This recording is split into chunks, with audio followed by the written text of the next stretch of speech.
Hello guys, welcome back to another review video. Today I'm going to be reviewing the Seiko SRPH33, which is Seiko's 2022 field watch. That's basically the larger version of the SNK series.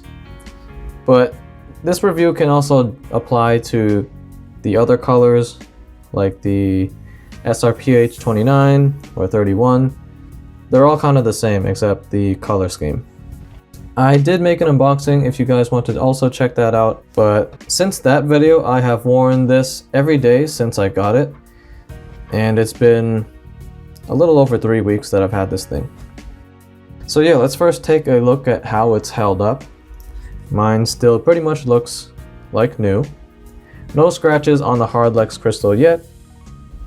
No scratches on the case or on the buckle. Is this called the buckle? Yeah, I think it's called the buckle.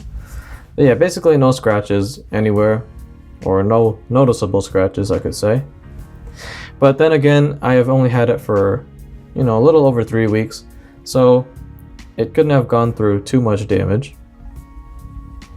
I have hit it off a few things before, the main one being under my office desk, when you're desk diving while doing work. And after I hit it, I did see some white specks on the edge of the case. However, I just easily wiped it off with my fingers, so I think that the ion plating that they used here should be strong enough to withstand day-to-day usage. Now, even though the Hardlex looks perfect, which is always good to see, I am still disappointed that it's not sapphire, and I don't know why they did this, because they would sell a lot more of these watches if they came with sapphire crystal. Especially now since it is domed, the crystal is what sticks out the most above the case, so the crystal is going to make the first contact with things when you hit it. Onto the back, nothing really has changed, but it just has some dust.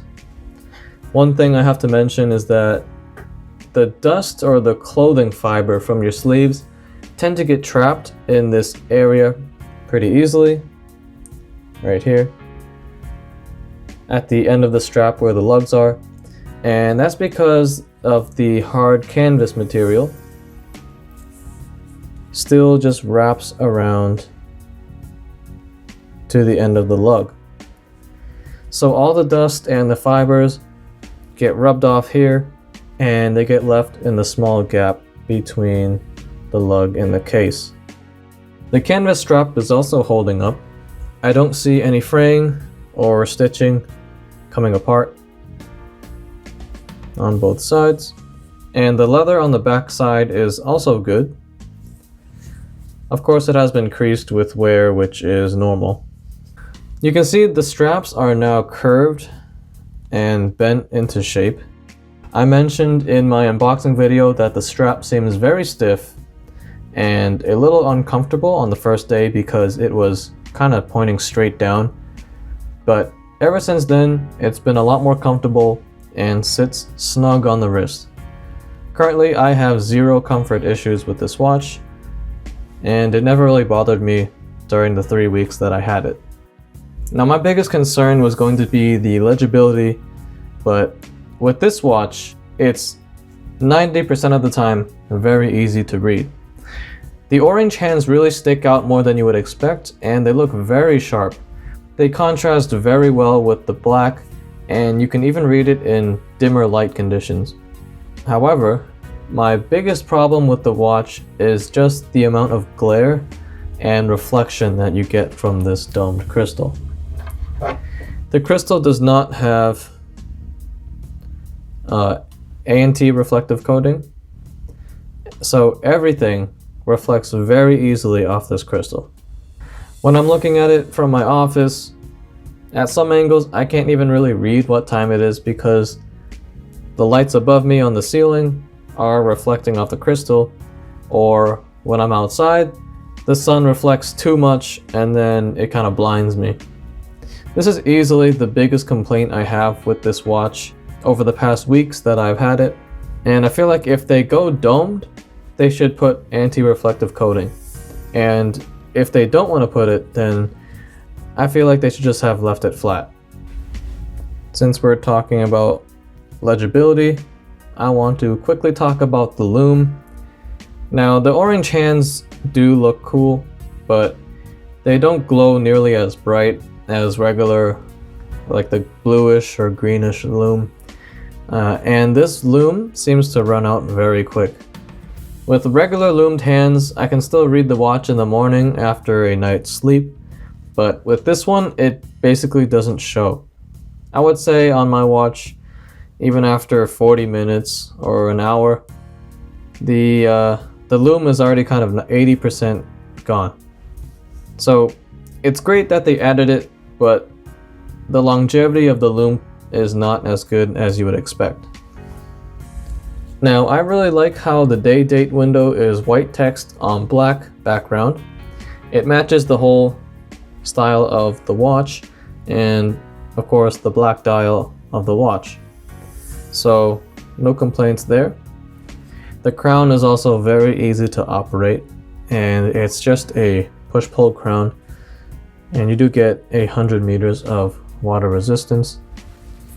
I have still never really gotten this thing wet yet, except for some water splashes when I wash my hands or do dishes, but I don't think the average person should have problems with water resistance.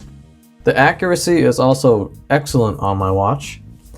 I haven't even adjusted it yet since I've gotten it, and mine was running about -2 seconds per day, but I know the accuracy varies from every 4R36 movement produced. Some can run great outside of the box and some run not so great, but luckily they can all be adjusted. Actually, real quick on my phone, I can measure the speed of the watch right now.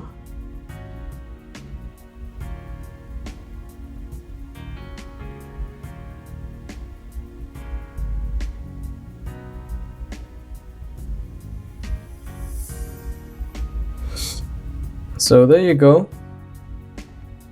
Still running very accurately. It has gotten a little slower, now it's -3 seconds per day. But yeah, you guys can see it is very, very nice in terms of keeping time. So, conclusions. I think at its $315 retail price, I personally wouldn't buy it at that price, and that has to do with the few things I mentioned earlier, with it not having sapphire, and especially because of it being difficult to read in certain light because of the reflection. At the $240 price tag that I paid for this, I think it's an okay buy, and I like the watch. I'd really like this watch overall, besides those few shortcomings, and the black and orange color combination here is really eye-catching and pretty unique coming from Seiko. The color combination of this watch is what makes it look a lot more special than the regular blue or green versions of this watch. I think ideally the prices of the blue and green ones should be around $200 or less. And I do not think these watches are worth being paid retail for. But I have checked recently on things like eBay, and the prices of these watches have dropped a lot since its release, like most Seiko watches do. So if you can get these for around $200 or less, oh, that's for the other ones. This version probably closer to around $230, $240 maybe. I think these are a great buy around that price because it does have that classic field watch look, and it is very comfortable, and it's a great size at 39 millimeters. So that's my thoughts on this 2022 watch by Seiko. If you guys like this review or my kind of reviews, maybe subscribe. It would help me a lot. So, thanks for watching, and I will see you guys in the next video.